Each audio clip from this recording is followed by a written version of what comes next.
All right. Hello, everybody, and welcome to another Fireside Chat with your hosts, Hank and Doug.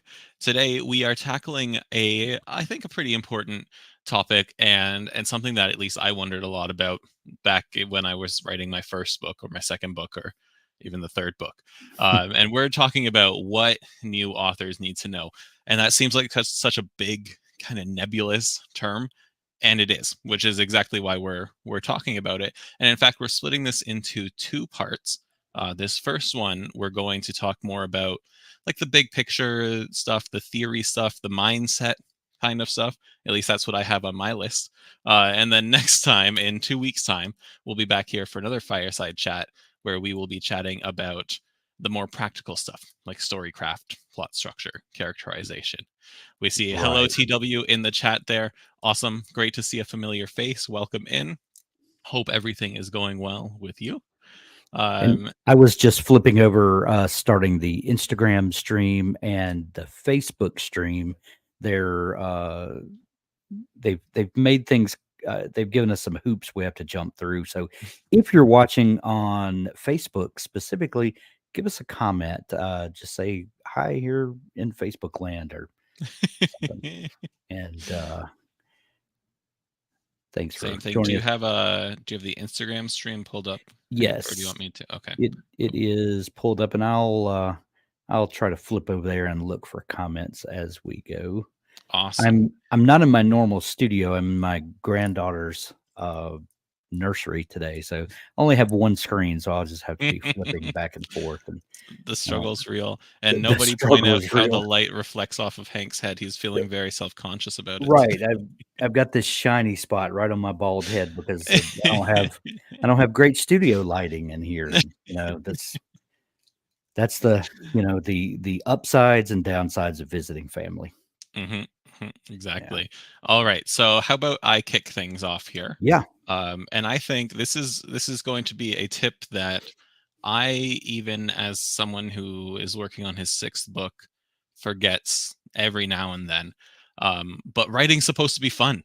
I think that's the number one thing that new authors need to know, because there's so many social media personalities and online blogs and success stories where people think that if you're passionate about something, if you have a hobby, you need to monetize it to the nth degree. You need to be super successful or you're a failure. You need to, spend 20 hours a week writing or you're not doing it right. Like step one of being an author, a new author, experienced author, whatever, you better be having fun. You better be enjoying the process. Yep. Or you need to kind of reflect, I think, and figure out, why am I not enjoying this? Right. I interviewed Brandon Sanderson a few years ago, and one of the takeaways from that conversation that I have held on to throughout all this time is he said that before he broke in and got his first book published, that he had written 13 novels, and that he had just novels stacked, all around the house, and he said that if he would have not broken in, that he would still have written novels because he is a novelist. Whether anyone wants those novels and decides to publish them, or if indie publishing is not a thing, I think we've all seen over the last couple of years that Brandon has taken, what he learned from traditional publishing, and is doing the whole hybrid thing now Mhm. to much acclaim. But he said that if he would not have broken in and no one wanted to buy those novels, then when he died, his kids would inherit a house with novels just all over it.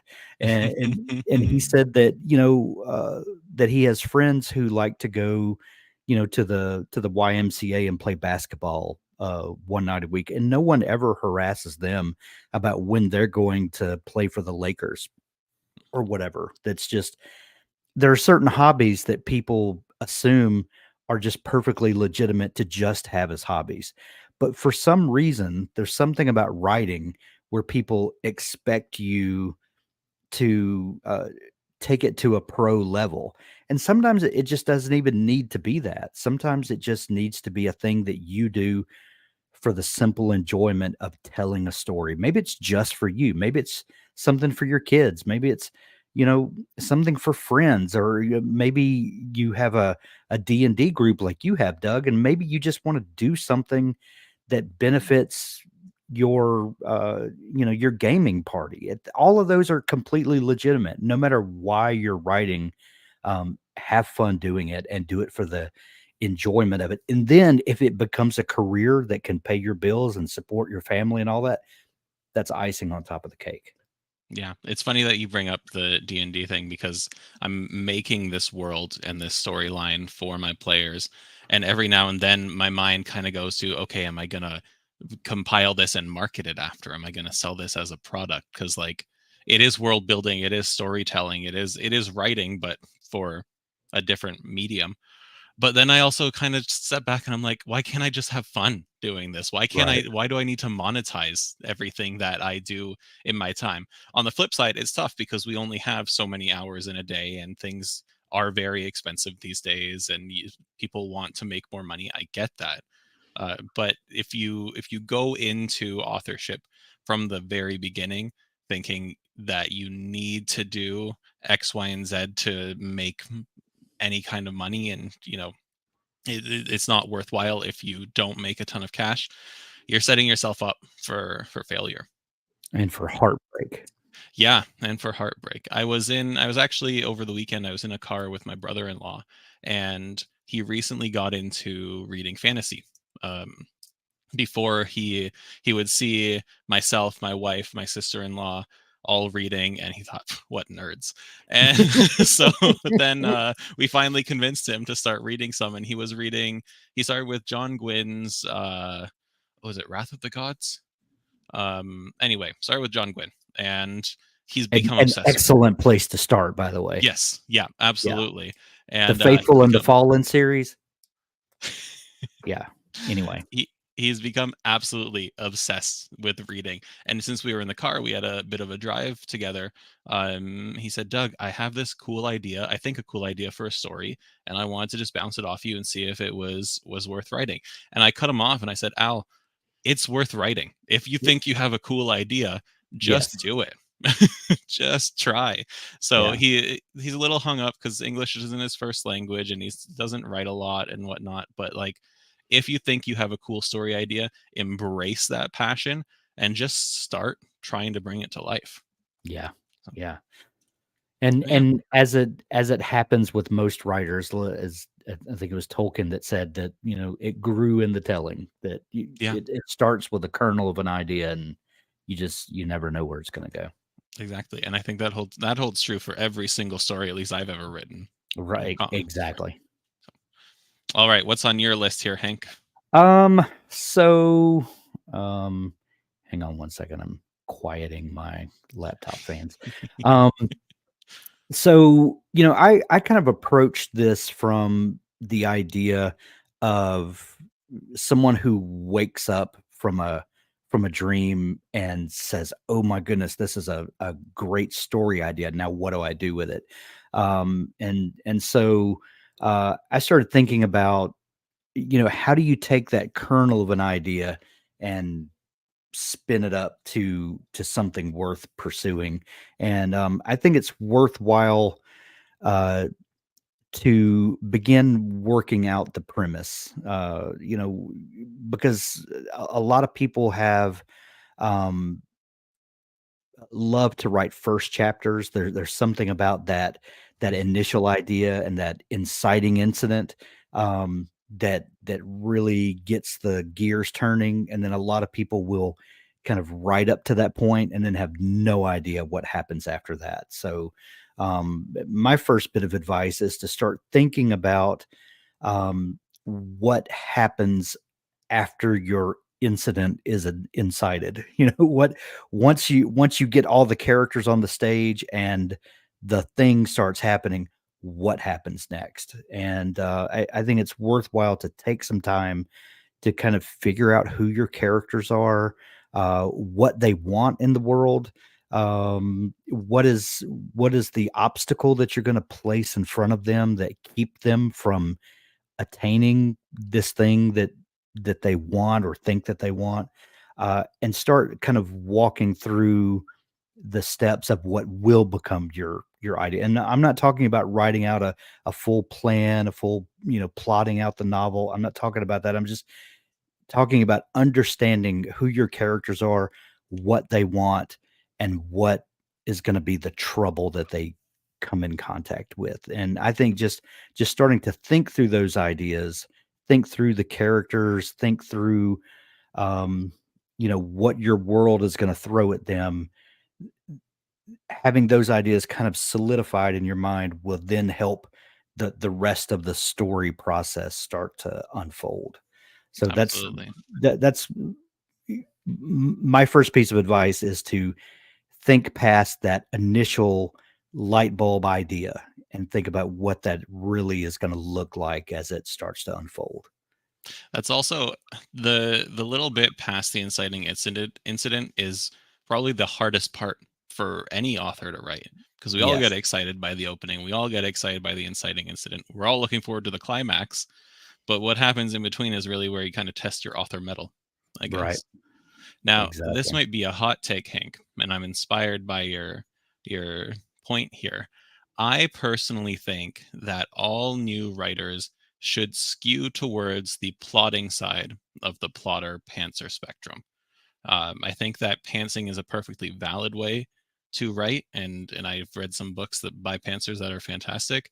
But I think that when you're just starting your writing career, it's so easy to get lost in what you don't know, that having that framework, that scaffolding to guide you, and it could just be bullet points. Hey, in this act we want this and this character does this and this, and off to the races or whatever. But i think I think that you almost have to like build up to being a pantser, Right. or to skewing to that side. What are your Yeah. thoughts on that? I'm going to actually agree with you on that, because, um, I think people will read things like, Stephen King's On Writing. I know we pick on him a lot in the show for some reason, but, he talks about the importance of pantsing and how if you're a real writer, you're gonna pant, and I still believe that a lot of the things in that book are very much tongue in cheek that get glossed over by new writers because they're looking for solid advice and they don't expect him to Mhm. be, so tongue in cheek, and, that's an argument for another day, but anyway, um, I I also, kind of refer back to Michael LeBron, in one of the last chats we had where he talked about that he started as a plotter and has become more of a pantser, and he likes the term "writing into the dark," and, I believe he's borrowed that from Dean Wesley Smith, uh, but I think I also know that Dean Wesley Smith started as a plotter and graduated to a pantser, and that journey is kind of backwards from where we think, um, the progression goes, but I, along with you, think that if you begin as a plotter and you get in the habit of working out those tangles of plot, then you become able to sit down and hold a lot of that in your mind. So you're not plotting it out per se, but you have an idea in your mind of where the story's going to go, and you can see far enough in advance to expect where these roadblocks are going to come into play and steer around them. I think that's a skill that comes from practicing plotting to a point that then allows you to kind of do it without doing it on paper, if Mhm. we can say that. Yeah, I agree. I am gonna just highlight TW's comment here. I started writing as a therapy, casually, and had to come back to plotting afterwards. Lessons have Mm. been learned. Yes, and that's another thing that we didn't even touch on in the first point there. Writing can be a tool for therapy. It can be a way, just like journaling, Yes. can be a way to kind of decompress and get your thoughts out and escape the world. Writing can be a very strong tool for that. So if that's how you're going into writing, extra don't think about the monetization and all the marketing and stuff that comes after it. but then having to go back and plot afterwards. That's the thing. If you just start exploratory writing from your very first word and you haven't given much thought to your first novel beyond, I want Doug to go find this magic item somewhere, like you're going to wander a lot and you're going to have to go back and plug a lot of holes, which is Right. fine if you're willing to do that. But I think you can become a stronger writer and save yourself a lot of headache if you learn how to plot before you get going. Absolutely. I agree, and I feel like my feelings have progressed in that area over the last couple of years. But yeah, I agree with you on that. Yeah. I feel like personally I'm becoming more of a pantser, but I don't know if I ever will truly be a pantser. Like Yeah. I like doing an outline beforehand to give me, we've talked about this before, kind of those posts on it as you're going on a road Mhm. trip. I Yeah. like that. Yeah, I do too, and the way that I get around, um, for my generally a little chaotic mind is to think of it in those terms, kind of the signpost on the journey, because then it doesn't feel like an outline, but I also don't feel like I'm just wandering around aimlessly. Yeah. TW, if you don't mind, if you're willing to share, do you remember some of the lessons that you learned after you went back to plot what you had already written? I'll let you, if you want to answer that, go ahead. If you don't, Yeah, that's fine. But yeah, okay, my next point here, and this is kind of a bigger picture one as well. It's just understanding that writing a book takes a long time. And if it's your first book, and say you're writing a 120,000 word fantasy, it takes a very long time.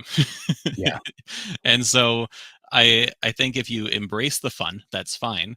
And if you're okay with it taking a long time, then you'll be better equipped to handle that long journey. But if you're writing, 500 words every 2 3 days, say you're writing 1,000 words a week or so, you're looking at 2 years to write a book, and that's a-okay, right? There's nothing that sounds like an absurdly long time, but my first book took me 5 years to go from first word to published. So it's not a terrible thing to take that time, but you need to understand that if you want to finish this book, it's kind of a commitment that you need right, to just keep showing up for. right.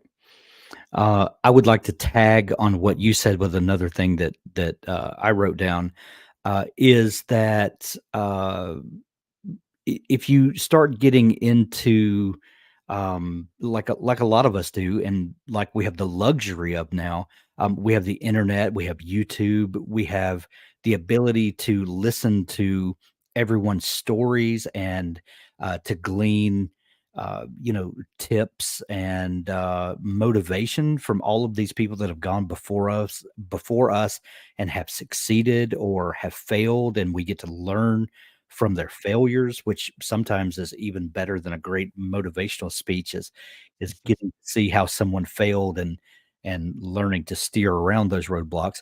Um, but because we have all of these stories, it's easy to get to look at a Michael Laron who has published 80 books and think, well, my goodness, I've been writing on this book for 5 years. I'll never publish 80 books at this pace. Well, maybe not, but maybe that's not your path. Maybe that's not your journey to write 80 books.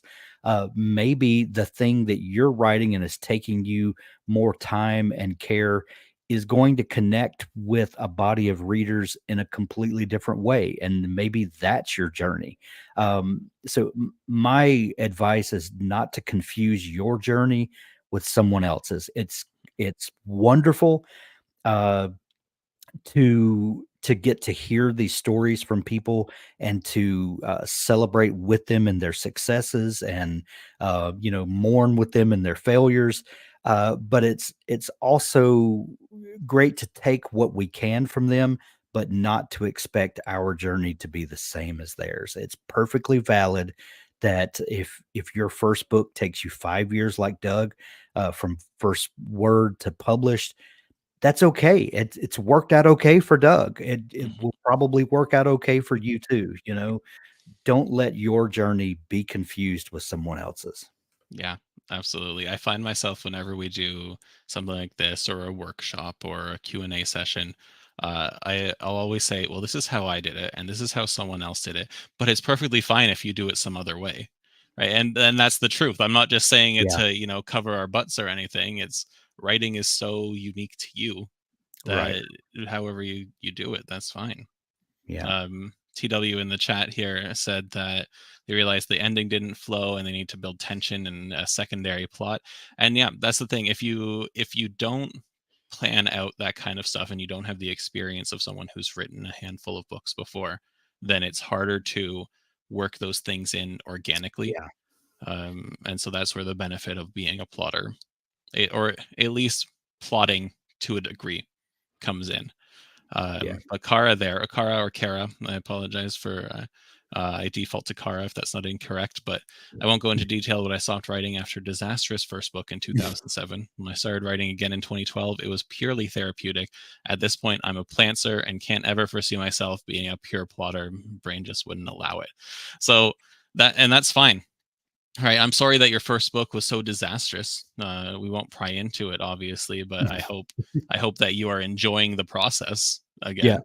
I think a lot of people are nodding and smiling at that because they have a similar story to Yeah, that disastrous novel. I can relate. honestly, my horror from my first piece of writing, this dates back to when I was in grade 7, I want to say. So it wasn't, serious writing, right? But I knew Yeah. already that I wanted to write books, and I wrote this short story that my teacher got me to read in front of the class, which was great, honored.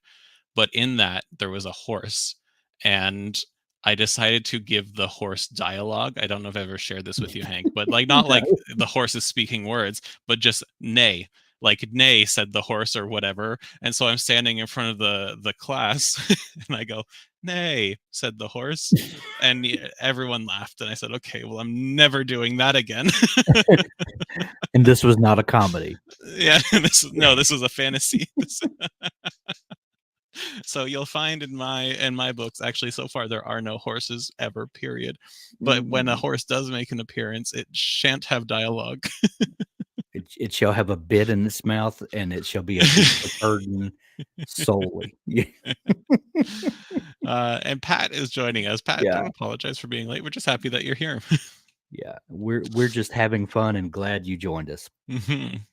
Yeah. All right. I think, am I up for my next point? I think you just you had a point and then I tagged And on we it. So piggybacked. Yeah. Okay. so I would say, think about the kind of story, and what I mean by that is what genre your story will fit in before you start writing. And this, like Doug, who had a talking horse in a book that was not a comedy, um, you know, maybe that could have maybe that's just because he was a seventh grader, but maybe it's because you know, my first book, I when I first started writing it, I didn't know if it was a fantastical the kinds of stories I like to write are set in the real world, but with fantastical elements, with kind of magical realism, kind of there's something happening behind the scenes of real life that you're not really sure what's going on. Those are the kind of stories that I love to tell. Um, but you have to be careful when you're doing that because is this an urban fantasy? Is Mhm. it is it literary fiction? Is it what are you writing? And are there going to be characters that have comedic value, that kind of lessen the tension, bring a little levity to the story, or is it a comedy? And there's a difference there. There's a difference in having a serious storyline, but a character who brings some levity in to let the reader off the hook, so to speak, sometimes, so their adrenaline is not just pegged out all the time. You need to give readers emotional breaks from time to time, and someone who is kind of a goofy character who does weird things, is a good way to do that sometimes, to just ease the tension a little bit so that when you bring those moments of tension back, they hit harder because you've let the reader let their guard down, so to speak. Um, but I didn't understand all that when I began. So I had a book that was just all over the place. I had moments of slapstick comedy mixed with this fortune teller who was obviously in contact with some dark forces, and there was a there was a an Aleister Crowley analog, in this little town. It was just all over the place. And I didn't know what I was writing. I didn't know what I wanted to write. And it benefited me when I was about three quarters through this book, and I just had no idea where it was going because I didn't know what I had. When it benefited me to stop, deconstruct what I had, figure out what this story was, and then start putting the pieces back together and have um a consistent story from beginning to end. So just my piece of advice was to think about the kind of story you want to tell so that you can be consistent in the way that you tell that story. Yeah, and I think just fundamentally knowing what kind of story you want to tell lets you kind of tap into genre expectations and Right. tropes and norms Yeah. and that kind of stuff, which honestly some of those things might be a little advanced for what new authors need to know. I think that's something Right. you discover along the way. But presumably, if you're writing a story, you're reading that same kind of story. You're Right. reading within that genre. So you can be absorbing all this information as you go. But if you start writing something, if you're trying to write a magical realism and you start writing urban fantasy, it's not just your readers that aren't going to be thrilled with the outcome, but it's you, right? Right. You're gonna get that confusion. You're gonna get to the third act and say, "This isn't the story that I want. Why am I having a fight scene here when it's supposed to be like an emotional, heated argument kind of climax?" So I think we need to write a book with fortune tellers and talking horses. I I think that would second be a that, TW. bestseller. Yeah, I second that. I think that we need to put together a Storycraft Cafe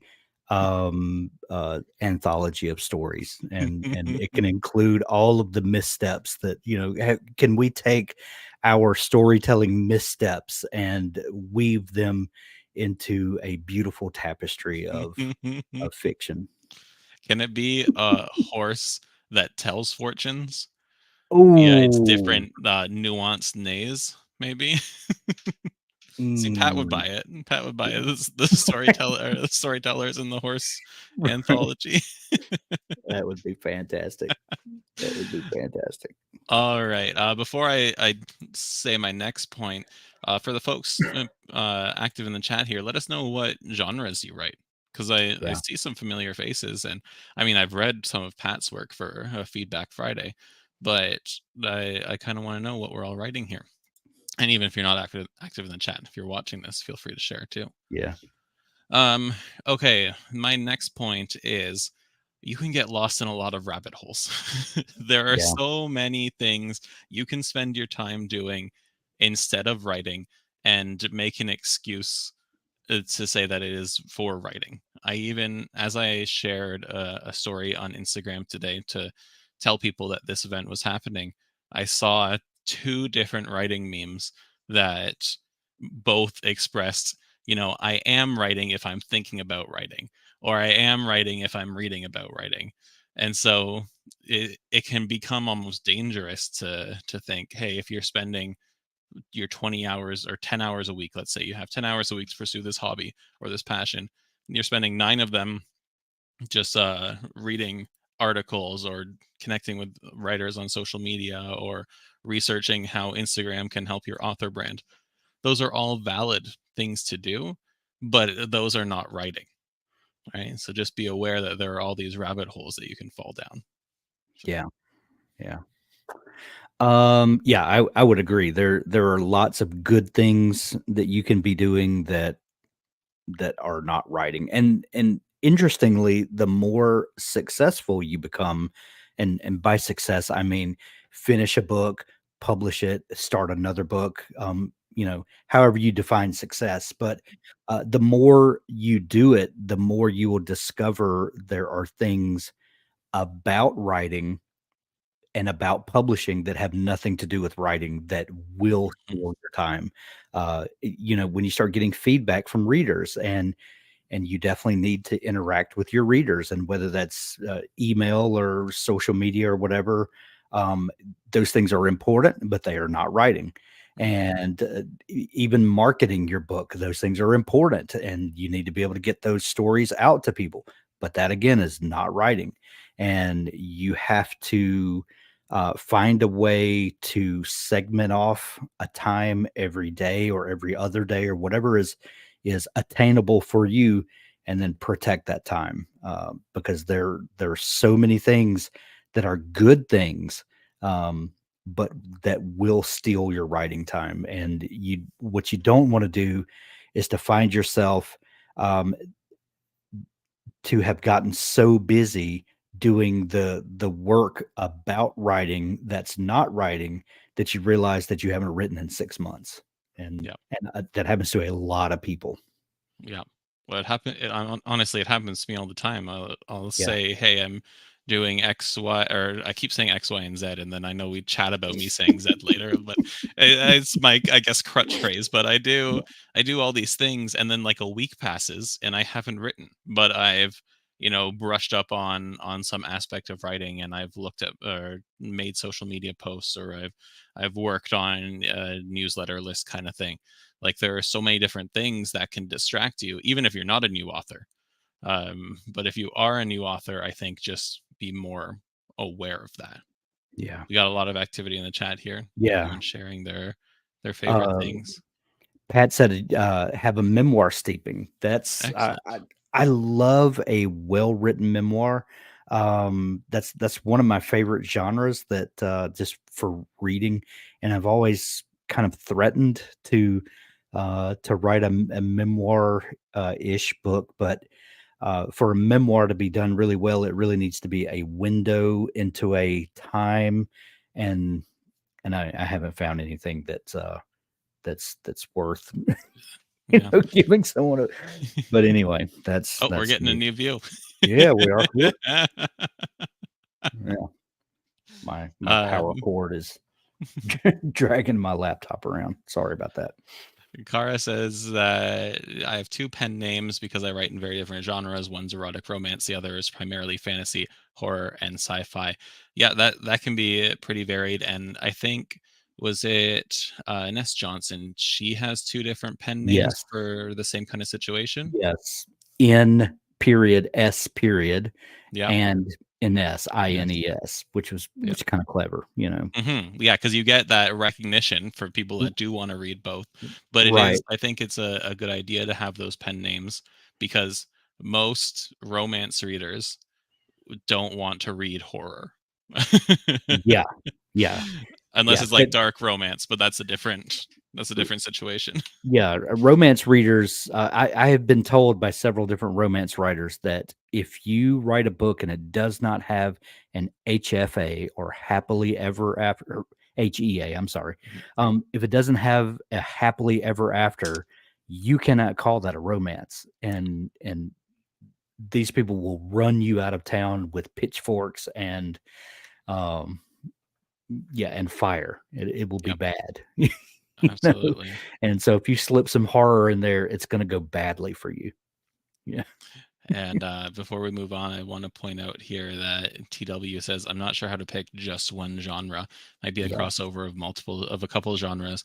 TW, I get that. I totally do. Mhm. And again, it's fine if it's your first book or your second book or whatever. But I would challenge you to kind of think about where your book does fit or will fit so that you Mhm. can kind of narrow it down a little more. If you're just writing for therapeutic reasons, if this book's never going to see like the market, then you don't have to worry about it and just ignore that point. But if Right. you do plan on marketing it someday, put it in the calendar, 6 months from now to start thinking about how you can fit this into places. Because, like we just said, romance readers, even romantic fantasy readers, don't want fantasy novels. They don't want epic fantasy. They don't want dark fantasy. And epic and dark fantasy readers don't want romantic fantasy, Right. right? Right. With some bleeding over, but that's about it. Yeah, and one challenge that I would give you is, that you can do this on Amazon, but I it's a little harder to conceptualize for me. Go to your local bookstore and go to the fantasy section and look at what's on the wall or on the shelf there and find out what lives under that banner heading for fantasy. And then see, does your book fit with what's on the shelf there? Go to romance. Do you see the kinds of books that you're wanting to write lumped in there? And then if you think of a story that's like what you're telling, find out where in the store they shelve it. And that will help you to kind of conceptualize, to think in terms of the story that I'm writing, where does it live in the bookstore? And that will help you to kind of wrap your head around genres and how to market those. That's what works for me anyway. It's an excellent idea. And I've experienced when I want to buy a horror novel, if I go into a very small bookstore, they often don't have horror as its Right. own little section. It might be mixed in with mystery and thriller, or thriller and suspense. But I don't Yeah. want to read those. I don't have zero interest in those, but I have a lot less interest in those than a horror novel, Yeah. right? You So like you like more stabby. I like more spooky and gory and sad. Stabby if it's a fight scene, but like slashers, like give or take. Yeah. Anyway, Yeah. that's just some food for thought, TW. Yeah. Um, but okay. So your turn, Hank, I believe. Oh, where am I? Where am I? Let's see. Um, Let me look at my list again. I scrolled way past where I was. Um, Start thinking about, writing out a synopsis for your story, and this is different again than an outline, but just kind of, I like to think of it as like a 50,000-foot view. If you're from an airplane and you look down at the ground, you're not seeing, how a particular yard is landscaped. You're getting an idea of the overall topography of a place. Think of it like that, like in a far back view, what's happening in your story? Who are the characters?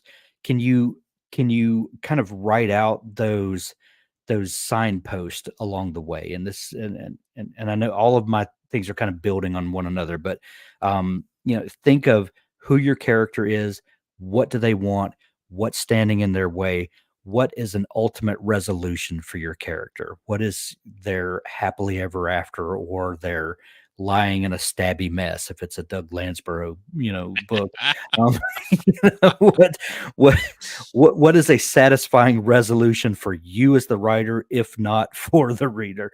What and start just kind of sketching that out. And then if you can write out a couple of paragraph long synopsis that tells who your character is, where they begin, what they want, what's in their way, how they get that, what is um, a conflict that stands in the way, what's an ultimate resolution. If you can write kind of those stages of it, you have a book. Now you just need to go in and break that out further and um, find a way to add more character depth and conflict and resolution throughout. But if you can identify those points of a story, you have a book. Now it's up to you to work that out, but that's what I would suggest. I think that's an excellent tip. I don't know if I have anything to add to that, to be honest, because I think that's just a comprehensive, well done. Yeah. I honestly, if anything to add to that, I think every author should be doing it.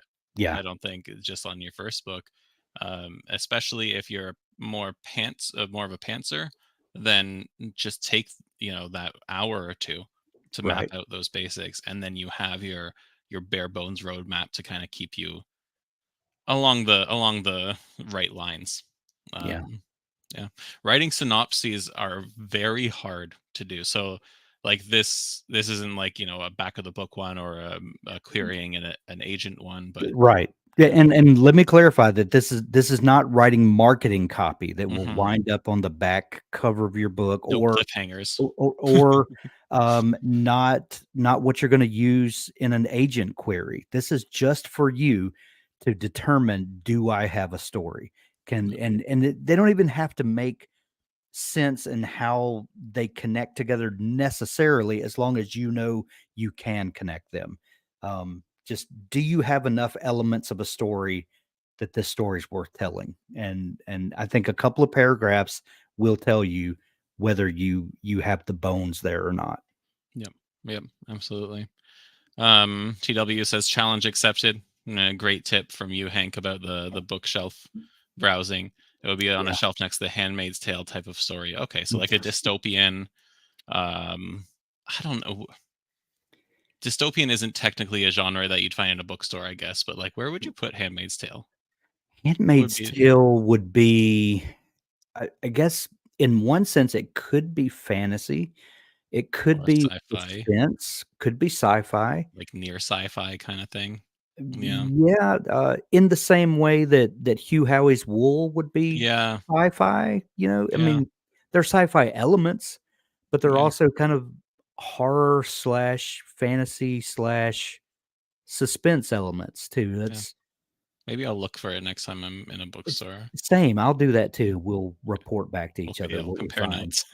Yeah, compare notes to if bookstores in the States are shelving them differently than in Canada.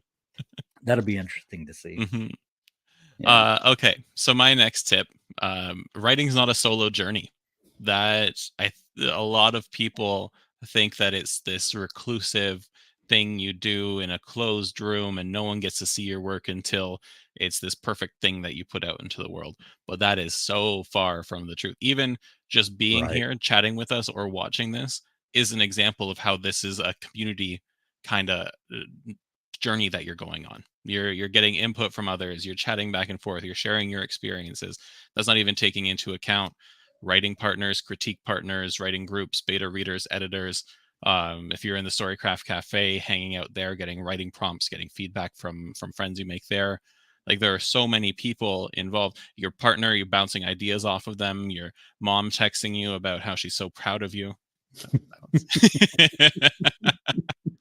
But it is not something that you should do in isolation, I don't think. And Yeah. I think, Pat, correct me if I'm wrong, but you are on a boat, you live on a boat, so you are physically isolated by the restraints of where you're writing, but at the same time you're here hanging out with us, and you're Yeah, sharing your experience, you're helping others, you're getting help in return. Like it is not something you do by yourself. yeah.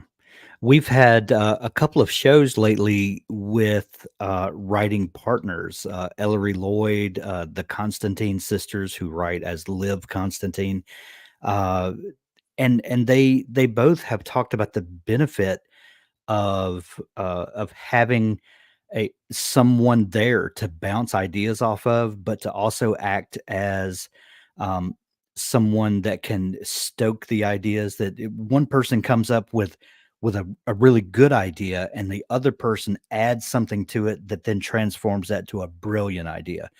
There's something to be said about not writing in isolation, and at the same time, I absolutely believe that when you're writing your first draft, to not have too much outside influence. So Yeah. both of those can be true at the same time. I think a trusted confidant, versus showing everyone that you know your manuscript in progress is something to keep in balance.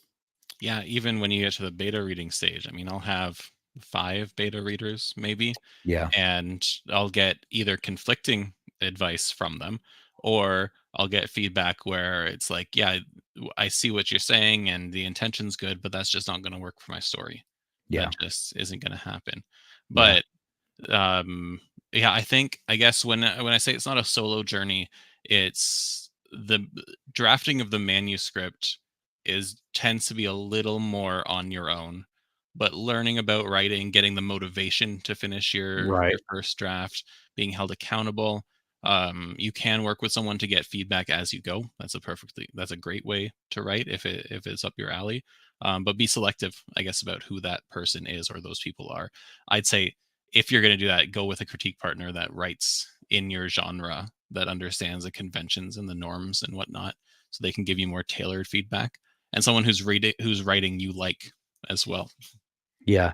I would tag onto that there is a difference between a critique partner and and a beta reader. Yeah. I would say um, sometimes beta readers, it's better to get people that are not writers, who are not thinking constantly when they're Mhm. reading your story about what they would do, because that happens a lot, and that happens to writers, and it can totally derail your project, because everyone is thinking about how they would do it differently, as opposed to someone that just loves the genre that you're writing in.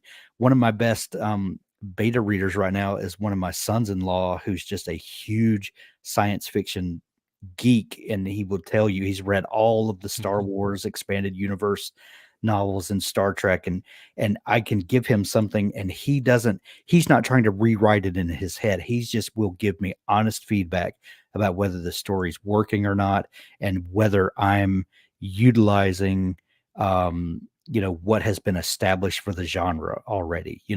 Well, he'll say stuff, well, this one passage, I've read that in like 40 different novels. Okay, got it. I'll go back and rework that. Understand who you're working with at what stage of the process. Yeah, I made the mistake in my first book of using writers as beta readers. I shouldn't say it's a mistake. I learned a lot from that, and I got some very good feedback, but there were a lot of instances in that, and since then I've never used writers as beta readers. I've used readers as beta readers because that's who's ultimately going to read the book, Right. right? So I want to make sure Exactly. their expectations are met and they haven't seen it a hundred times before and all Right. that jazz. Yeah. Uh, So, Kara here, how do you resolve conflicting advice from critique partners and or beta readers? I have some thoughts, Hank, but do you want to? No, please, please, because yeah, Well, this I has think been the bane of my existence in the past. Yeah. let's separate this into two Yeah. questions because critique partners and beta readers aren't the same thing. So with critique Right. partners, you can have, well, first of all, like I just said, aim for like one critique partner, maybe two. If you have a whole bunch, then that's just exhausting. And you're probably going down some of those rabbit holes we talked about before by reciprocating the critiques. Yeah. But I think with a critique partner, you have the ability to have more dialogue, some more back and forth to figure out why they think something should be some way else, and you Hmm. can workshop it with them to kind of get down to the root of that. If it's something that strongly goes against what you think should be the case, then you can talk about it, or you can just say, I value your feedback, but that's not going to be the case. I'm working with a writing coach right now, but really she's more like an accountability and critique partner. I submit Hmm. my writing, we go over it, she gives me feedback. But whereas I write dark fantasy, she does not. So some of the things she says, you could change this or that, but that doesn't work with my genre, right? So if I Right. say no to her critiques or her suggestions, I know why I'm saying no to it. So if you can justify why you're saying no, and it's not just you being stubborn and saying, I know best, it's no, it's this genre tells me to do this, or this is how the character works from a previous book, or this is the idea that I have for a character going forward, then that is a reason to not ignore their advice, but politely decline, Yeah. if not Well, explicitly so. and if you will understand your genre, number 1, go when you go into it, and if you will, what was my number 2? I had a number 2 that was right, and I just lost it. If you understand your genre and understand the story you're telling, if you know where you're going, what your resolution will be, um, what your twist, hook, all of that, that will help you when you go in with a critique partner.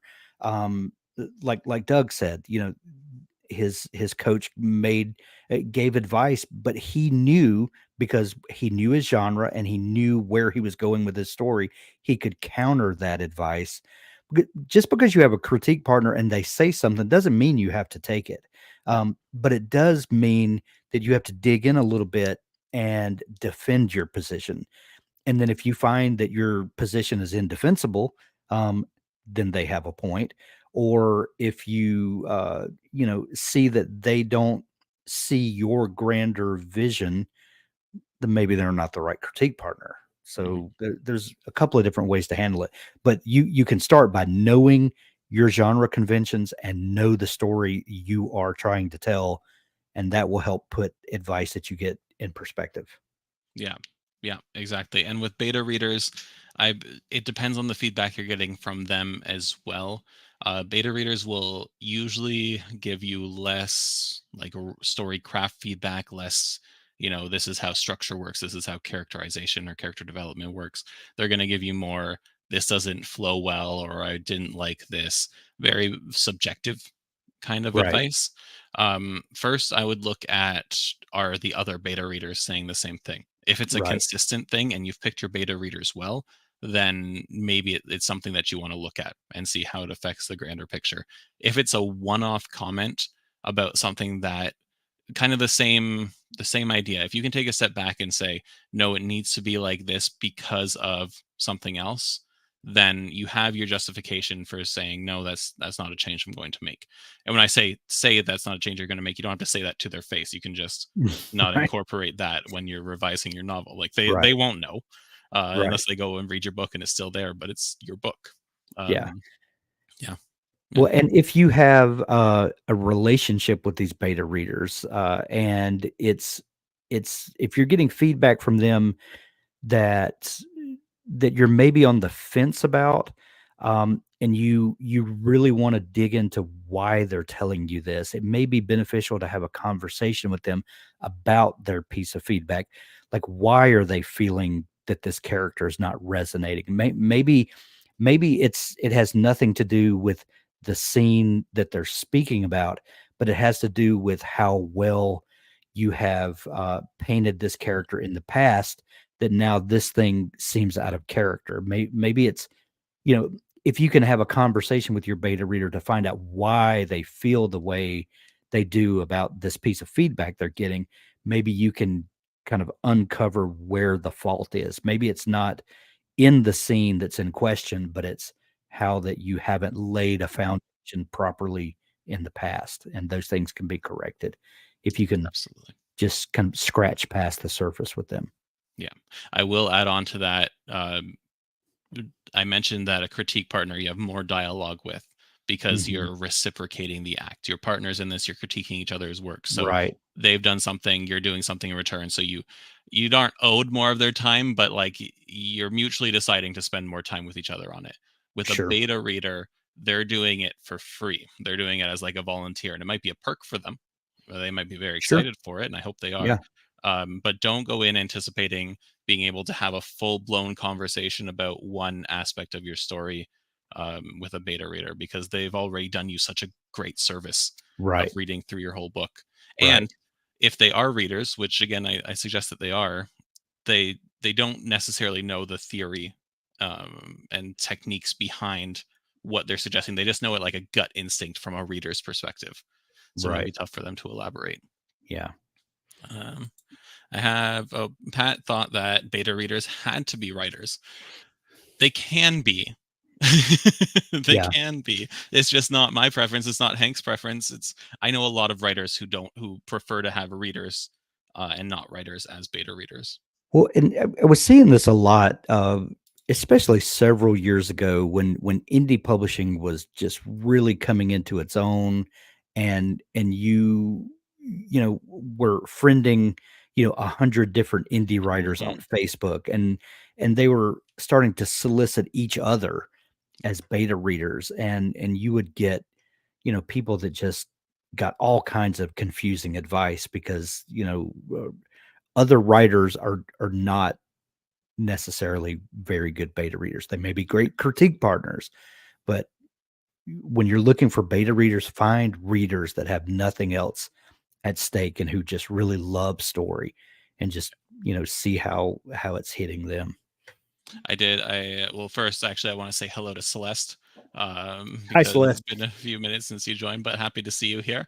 I did share in both the Facebook and the YouTube chat the entire category of beta reader articles that we have Mm, on W, and it's not our biggest category, but we do have 5 different articles over there, ranging from who they are, how to find them, how to work with them, whether or not you should pay them. Um, so so that's something in there. And I think, Hank, I want to pull these 2 questions, both the critique partner and beta reader one, and the what questions do you ask beta readers to answer.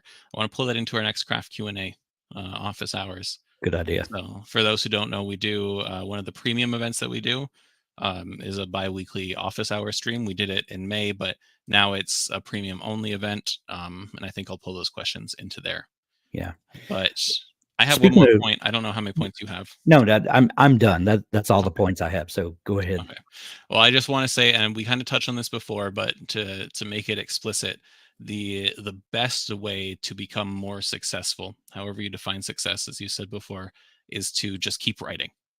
Right? You will become Yep. a stronger writer. You'll become a more efficient writer. You'll get more fans. You'll make more money. You'll be a happier author the more you write. um, and that's it can feel like a chore sometimes. It can feel like the worst thing in the world even if you love it, but if you just keep on keeping on, if you get that next book out there, you'll become more successful. That's just how it is. Yep. Yep. Persistence, as Celeste says. Yeah. Yeah. Yeah. Doug, while we've got a minute, let's tell folks about our wordsmith workshop coming up in a Yes, couple of weeks with let's do Josh that. Hayes. I'm gonna Not even a couple weeks, it is next week. It is next week, isn't it? Yeah, let Wow. me. I'm gonna grab the links here. Or actually, it'll go out in an email because again, the Wordsmith workshops are premium workshops. Some will be available after the fact, but for premium dabblers, we are doing 2 workshops next week. One of them is Pantsing the Outline with sci-fi author Josh Hayes, and that's where Josh is going to draw on his experience of writing 14 novels, I want to say, Yeah. and figuring out how he came up with his own outlining structure, but how others can come up with the outlining that works best for them. Yeah. So I'm really excited for that because my own outlining process is a nebulous thing that changes from book to book. So And I'll tell you that Josh is the reason that I started thinking differently about outlining. I had a conversation with him one day, and I was just telling him how difficult that I found it to outline, that my brain just didn't work that way, and he said something that I've always held close to heart since then. He said, "Well, everyone outlines. It just depends on, are you gonna outline before you write the book, or after you've written the book, are you then going to outline to figure out how to manage this mess that you've made?" And that changed the way I think about mhm. it. And so Josh has been a friend of mine for a number of years, and I've always looked to him because he is one of the best outliners I know of. But he has a really unique view of outlining that makes it fun, and leaves some mystique to the writing, so that you don't feel like this is a story that you've already written. And Josh is just an extremely personable guy, and a fun guy to be around. So it's going to be a really great workshop. Celeste, I outlined before, during, and after, and I still suck. Same. Celeste, you got to be at the workshop then. Yeah. Yeah. There will be an email going out to premium subscribers, hopefully today, maybe tomorrow, with info on registering that. The second workshop is going to be hosted by yours truly. We're looking at author websites, how to build them, how to make them work for you, what the whole point of them is, how to kind of demystify the process, because you don't need to be a tech genius to make your own website, especially for authors. We Yeah. define your purpose, you make it look good, and then it's just there to kind of serve you. So Yeah. yeah, Trying that'll to get be some more practical advice, yeah, not just in the craft of writing, but in your author business as well. Yeah, that's a lot of the stuff that I'll be tackling more in the premium side of things, is that business aspect of it. I want, if you're, if you're going for that premium experience, then I want to be able to help you sell more books. And Right. that's basically the whole point. And so that starts with a website, I think, and we're going to build onto it from there. So Josh's webinar will be Monday at 2 p.m. Eastern, and mine will be Wednesday at 2 p.m. Eastern. Again, premium only event. We'll send out that email for registration in a little bit. But I think Awesome. this has been an excellent chat. I'm glad so many people got to swing by and chat with us, and I hope you all learned something. Honestly, I learned some stuff from the chatting going on here, so I appreciate that all the time.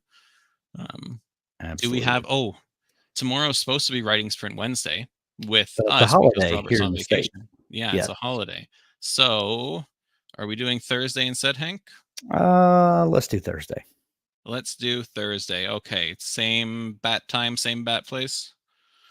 Thursday, 2 p.m. Eastern. Public writing sprint Thursday. The Wednesday silent before Thursday. Yeah. So all Sounds right. good. All right. We'll see All you all on right. Thursday. Thanks for stopping by, everybody. Thanks, guys.